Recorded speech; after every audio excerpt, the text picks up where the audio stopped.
Regresamos a argumentos. Pedro Pablo Fernández nos acompaña. Leíamos allí algunos de los comentarios de nuestra audiencia. Ellos nos están escribiendo @argumentosgb en Instagram. Jairo Acacio nos decía que por qué no quitan las sanciones. Le pregunta, es muy fácil para demostrar si el socialismo sirve o no. Es lo que no entiendo, ¿por qué apoyan las sanciones? Bueno, en el caso mío, yo nunca he apoyado las sanciones y no las apoyo porque, primero, porque son inútiles. Hay un montón de ejemplos que demuestran que las sanciones no sirven para salir de los gobiernos. Cuba es el mejor ejemplo, Corea del Norte, Irán, países que han estado sancionados un montón de tiempo y los gobiernos se consolidan. Pero además porque las sanciones terminan afectándonos a los venezolanos, no las sanciones personales, las sanciones económicas. Pero a ese que nos está escribiendo le tengo que decir que el socialismo demuestra su fracaso en donde quiera que sea implementado. Por ejemplo, las empresas básicas de Guayana, donde aquí se llegó a producir 4,5 millones de toneladas de acero, se llegaron a producir en esas empresas y no producen nada. Eso no tiene nada que ver con las sanciones. Eso tiene que ver con la expropiación de esa empresa que en manos privadas producía 4,5 millones de toneladas, exportábamos, había aquí hierro y aluminio para todo el mundo y ahora, bueno, no hay y no se está produciendo. Agroisleña le daba a nuestros productores agrícolas y pecuarios, les daba créditos, les daba insumos, les daba asistencia técnica, les daba todo. Tú te recorres el país, todos los estados donde hay convocación agrícola y pecuaria, todos tenían créditos de Agroisleña, asistencia técnica de Agroisleña, insumos por parte de Agroisleña. El gobierno la expropió y la acabó. En lugar de haber construido el gobierno una tienda como Agroisleña que compitiera con Agroisleña y vendiera más barato, para que compitiera con Agroisleña, no, expropiaron a Agroisleña y la acabaron. Ahora los productores agrícolas no tienen crédito, no tienen asistencia técnica, no tienen insumos, no tienen nada, cuando esa empresa lo surtía. Te puedo hacer una lista interminable, aceites Diana, las obras de infraestructura. Yo quiero preguntarle a esa persona que escribe qué tiene que ver esa obra inmensa de infraestructura que está en la autopista regional del centro, gigantesca, ese montón de concreto que no se terminó nunca. ¿Qué tienen que ver las sanciones con esa obra que no se culminó? El tren de los Llanos, el tren Tinaco, Anaco, la cantidad de obras que aquí se quedaron inconclusas. ¿Qué tienen que ver las sanciones con todo eso? Nada, absolutamente. El proceso de expropiaciones, de peleas con el sector privado, todo ese proceso para ahora venir a rectificarlo, ¿no? Ahora el gobierno no hace sino buscar el pedacito del sector privado que queda, chiquitico, con el montón de empresas expropiadas, quebradas. Que como te comentaba, pareciera que hay una rectificación o un giro, ¿no?, en el timón del gobierno en materia económica. Y yo lo celebro. Yo veo sectores de Fedecámaras y con industria que declaran y hay un montón de gente de la oposición que les cae encima. Yo creo que los venezolanos todos tenemos que apostar al éxito de la poca empresa que nos queda, de la poca industria que nos queda. Todos tenemos que jugar al éxito de esa empresa porque esa es la que mantiene el pedacito de torta de riqueza nacional que queda, de la cual, repito, estamos viviendo todos los venezolanos, de la riqueza que se genera ahí. Bueno, nos siguen llegando preguntas. Por acá, J. Franco 245 nos escribe lo siguiente. Felicidades, Rosa, saludos al doctor Pedro Pablo Fernández, y nos escribe lo siguiente. El apelotonamiento de errores de la oposición desde el 2002 hicieron un gran aporte para llegar hasta aquí. Si aspiramos a un futuro mejor, deben primero reconocerse, respetarse entre opositores haciendo lo propio con el gobierno. Segundo, conquistar todos los espacios democráticos posibles, gobernaciones, alcaldías, Asamblea Nacional, etcétera, más una Contraloría Social precisa.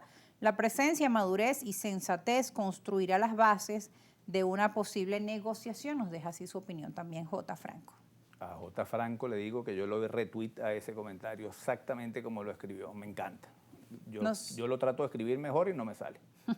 Nos llegan más comentarios. @elduende130. Buenas tardes, licenciada Rosa. Por favor, pregunta al invitado su opinión sobre el apagón. Gracias.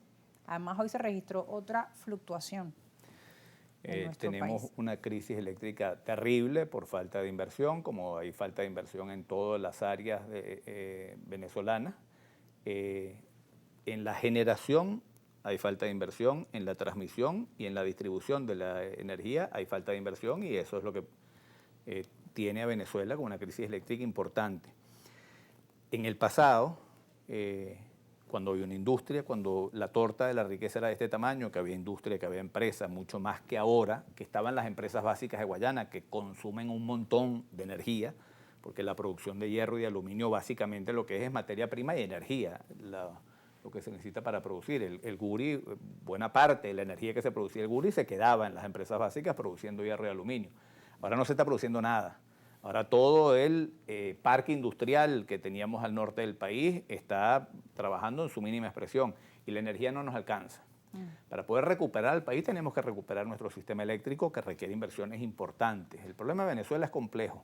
Por eso es que a mí me angustia tanto que sigamos en esta diatriba política y no atendamos los problemas que tenemos que atender urgentes. Uno es el problema eléctrico, que va a seguir haciendo crisis en los próximos meses si no rompemos este ciclo. Y que también influye con el problema del agua, que es otro problema de un servicio público importante y que también se vio afectado su suministro, el bombeo, con el tema de los problemas eléctricos. Estamos en un proceso de colapso del país.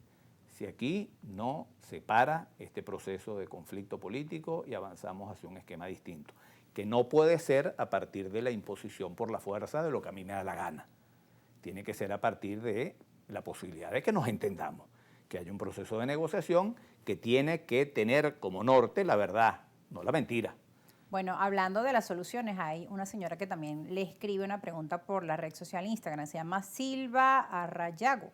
Le dice, pregúntele al invitado cuál es la solución a esta crisis. Seguro siempre será cambiar el sistema y pedir un préstamo al FMI, porque esto es y será siempre la respuesta copellana. Todo funciona para ellos si hay dinero.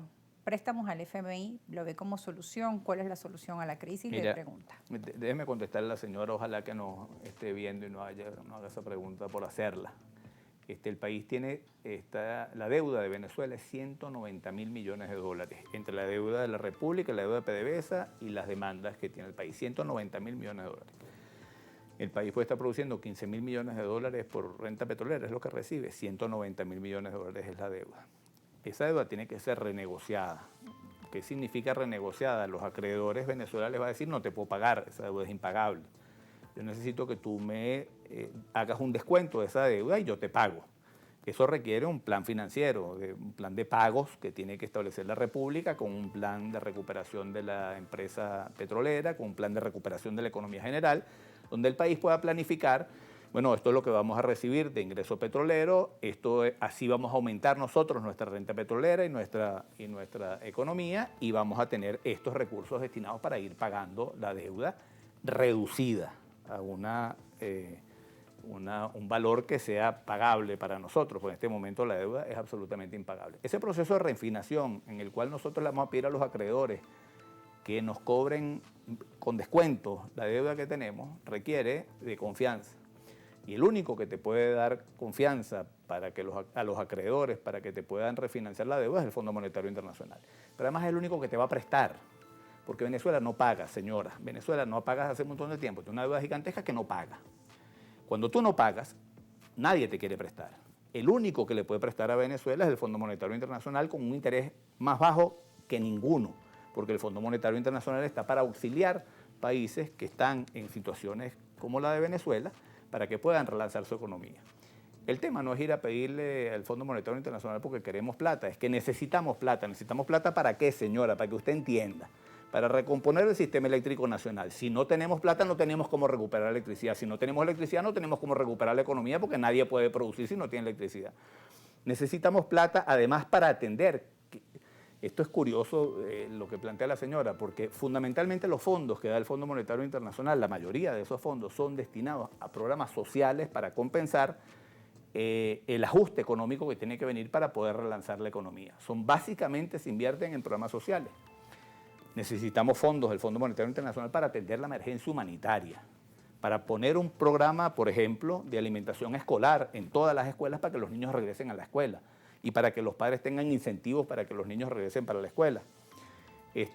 Necesitamos fondos del Fondo Monetario Internacional para poder cumplir con los compromisos que tenemos de deuda. Es decir, uno no va al Fondo Monetario Internacional porque quiere plata. Uno va al Fondo Monetario Internacional cuando el país ha tenido un desempeño tan malo económico que el fondo tiene que venir a auxiliarte para poder ayudarte a salir de la crisis en la que está. Doctor Pedro Pablo Fernández, tenemos que ir a una pausa. Al regreso, pues seguiremos con esta entrevista y también con algunas de las inquietudes de nuestra audiencia que hemos ido respondiendo y aclarando en este segmento de entrevista. Gracias a ustedes por participar y por los mensajes que nos llegan desde diferentes estados de nuestro país. A todos ustedes, bueno, continúa extendida nuestra invitación para que participen, para que nos dejen su opinión y sus comentarios.